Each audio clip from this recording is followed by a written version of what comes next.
Hello and welcome to this special part of the Fire Emblem Talkthrough. Me, the Jonin Monkey. And me, Sven the Crusader, forever cursing AOL. Yeah, I should explain that the reason this has taken so long to update is due to technical difficulties, including... This is about, the third attempt we've tried to record this? Well, as of right now, it's technically officially the second, but we've been stuck trying to record this for what's... Well, actually, we've been stuck trying to record this for 15 minutes straight, not being able to hear one another. Yeah, that's the thing. So if there's moments where there's a long, awkward pause, you kind of know why, but... Yeah. Moving on. Yeah, just to quickly explain what's going on here, we're kind of restarting it in, restarting the story in Hector's mode. Basically, after you've beaten the game once through normal mode, which is anyone's story, you get to play what's known as Hector's story, which is more or less the same, except enemies have changed, cutscenes are more through Hector's point of view, and you get some bonus missions, hence why we're doing it this way, so you get the full experience of the game rather than just, anyone's story. Yeah, and you actually get lead-ins into Fire Emblem 6. Not that that matters, because it never came out here. Sob. Yeah, Nintendo, here's a tip. If you want to discourage pirates, release games, for the love of God. Yeah, or at the very least release the remakes. God sake. Anyway, Just because Fire Emblem 11 sucked didn't give you an excuse not to release the next game. Yeah. Anyway, this is an alternate version of of the first chapter. In Anyone's story, it obviously takes place in Anywoods, and since we're not controlling him, we're taking it from a slightly different perspective. When you start in Hector's mode, you get this chapter, which... Do I really need to say who it focuses on? It should be freaking obvious. By the way, I cannot help but focus on how wrong this map is. I mean, Ossetia? Really? It's Austria. Yeah, I think it's mostly because, the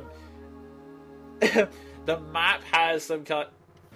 I mean, the map has, the original Japanese spelling or the Japanese pronunciation of it, and they just couldn't be bothered to change it. For example, there's a nation, which in Europe is called Biran, B-I-A-R-N, which was changed because in both the Japanese and American versions it was Bern, B-E-R, and that's the capital of Switzerland, but the map still says it.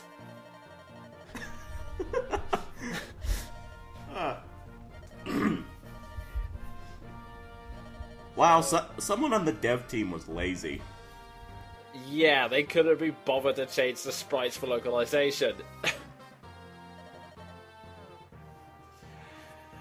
But, yeah, this situation in the cutscene, it's a pretty standard fare. Hector wants to go out with anyone looking for his father, anyone's father, and his brother, who's the ruler of the nation, says, no, we cannot, for insert reasons here.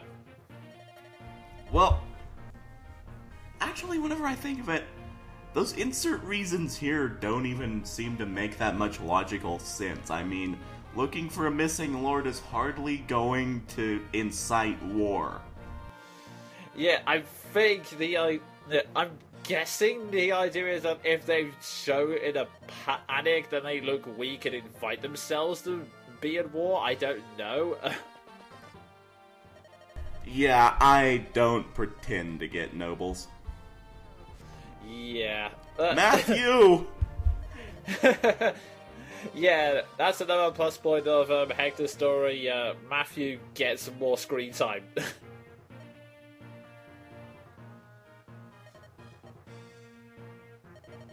I find that amusing. This is just how badass Hector is. When Eliwood starts off, he gets an entire small company of people to go with him, including a pre-promote, whereas Hector gets a thief made of paper. Pretty much, yeah. Then again, he is escaping. That is true. And it's not like he planned to be attacked by a group of assassins, because, spoilers, that's what's going to happen in a few seconds. Yeah, as if you didn't see that coming. Well, it was either that or the knights just suddenly decided they had to stop Hector from leaving at the cost of their lives. And after seeing what he did to that soldier in that one chapter in Elliewood's story, I would feel for them if they did. Yeah. And this is the stealthiest soldier ever. So stealthy he wears armor for stealth. Yeah. It's really hard to move quietly in that thing. And I don't know why, but I love this line coming up by Matthew. Just... Let's see. Ooh, Matthew. I thought I was sure you were one of them. Well, I'm not. I'm one of me. I don't know why. I always love that.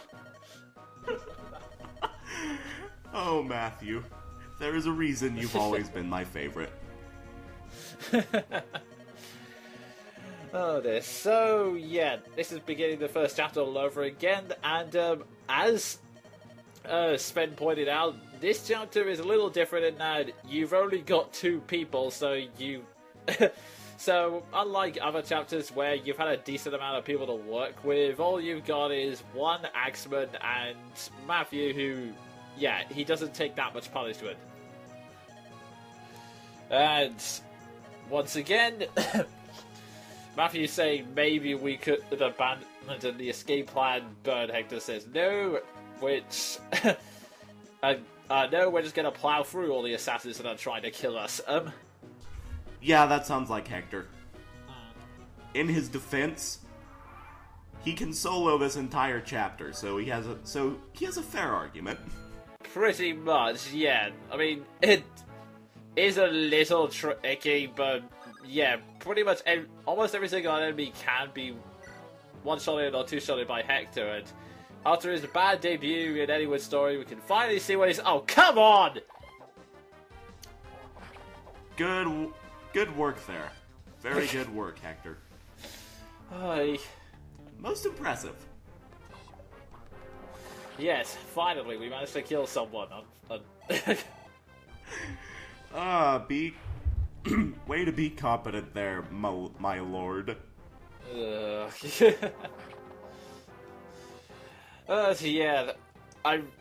we're going to be struggling with commentary because otherwise it's a very simple chapter. As you can see, there's only about 6-7 enemies, not including the final boss, and most of them can be one-shotted. Matthew can take care of the archers and some of the soldiers if it comes to a pinch, and Hector can pretty much take care of everyone else, so it's not that hard, really. Yeah, you're outnumbered to all hell, but apparently Austrians are just that badass. Yeah, pretty much. The only danger you can have is kind of like this if you get surrounded, but at the same time, at the same time, Hector can take a lot of damage, so... Battle montage! After you level up. Also, on a side note, you can... When you get the new game options on the beat the game once, you can just choose to start Hector or Elliewood's story without the going through Lid's mode prologue. However, the downside of that is Matthew starts at level 1, which makes him an even bigger punching bag for this level. Yeah, which is totally what he needs. But you are definitely still going to need Matthew because, obviously, he can get past most of the doors and can get you the items. There's not really any game breakers here, but it's a couple of voluntaries, but they'll help in the long run. Yeah, every little bit helps, especially when you're just starting off. Yeah. With a level 1 Lord, although that's fairly irrelevant because it's Hector. I mean, Hector's pretty much a tank in this game, to be honest. In very much the literal sense, the dude moves at this. Let me try that again. In the literal sense too, because the dude moves at the pace of molasses going uphill in January in a wheelchair.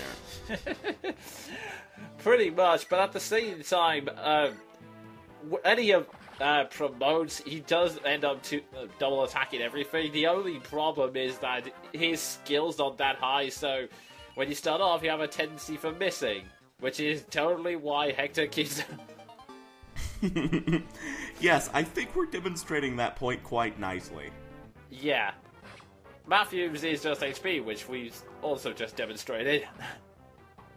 And in this case, apparently strength, because he's making fairly short work of people.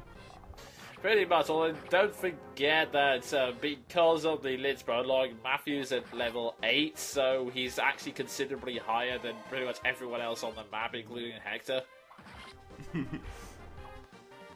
They were the same level, he would stand no chance, the poor sod. Yeah, he kind of wouldn't. Sorry, Matthew. I like you, but you'd be boned. Yeah. And here we come to the boss, Wire. I never got that name. I never got it, and I never will. Yeah. I think they were just desperate at this point, kind of like with Bug, but... Oh god, yeah. Whose Japanese name was Bag. And yeah, there's really not much to say about this boss. Just equip Hector with full Bailey and maybe keep his HP above half and you've won. That's pretty much all you have to do. Yeah. That's pretty much the size of it. And it's not even us being disingenuous. Like, pretty much the whole exchange between... Dear God.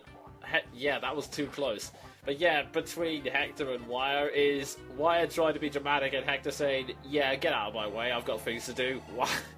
And now we bid a fond farewell to Wire. It's holographs now, baby. Well, at least his name is better than Grazzini, which sounds a whole lot like someone threw up alphabet soup. Yeah. Oh, dear. And yeah, that pretty much ends this chapter, and there's honestly not much to it. We'll be continuing the rest of Hector's story later on. In the meantime, in the meantime, you can just fill it up with the parts of anyone's story we've already done up to this point. We'll resume later on. Although I would like to point out that whilst Hector's story does change the units up a bit, it's not that great game changer later on. I mean, the only two things I've noticed when playing it again to get up to the points I was when I was using the emulator, two things are there. One, the bosses have a tendency to move towards you rather than just standing there. And second, Pegasus Knights. For some reason, Hector's story likes to throw Pegasus Knights all over the maps for some reason. Which I don't really get, especially early on, because Hector eats Pegasus Knights for lunch. Yeah, I don't know whether it's to make a challenge because of the movability or to give Hector some more experience, but suffice to say, yeah, like Sven said, I mean, they're really easy to take out, so it's not that big of a... Yeah, because again, Hector basically noms on them professionally. Pretty much. And yeah, this is pretty much all to say just let Hector go, and this is the justification for why the guys appeared in the next chapter, but as it says here, continue the story in part 22, and until next time, that was me, the Johnny Monkey. And me, Sven the Crusader. AOL was nice. Thank the Lord in heaven. No, wait. Thank Alamine.